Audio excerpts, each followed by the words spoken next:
আসসালামু আলাইকুম। আমার আপুরা ভাইয়েরা কেমন আছো তোমরা? আশা করি ভালোই আছো।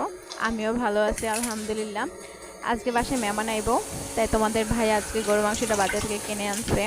আমি গরু মাংসটা ভালোভাবে ধুয়ে একটা ছাঁকনিতে রেখে দিচ্ছি পানিটা ঝরার জন্য।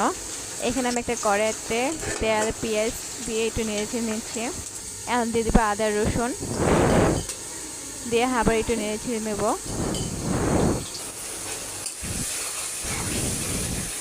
এখন দিয়ে দেব গুঁড়া মশলা, নিয়ে নিলাম স্বাদ মতো লবণ, জিরার গুঁড়া, ধনিয়ার গুঁড়া, মরিচের গুঁড়া, হলুদের গুঁড়া দিয়ে এখন ভালোভাবে মশলাটা একটু পানি দিয়ে কষায় নিলাম। দিয়ে দেবো এখন গরুর মাংসগুলো।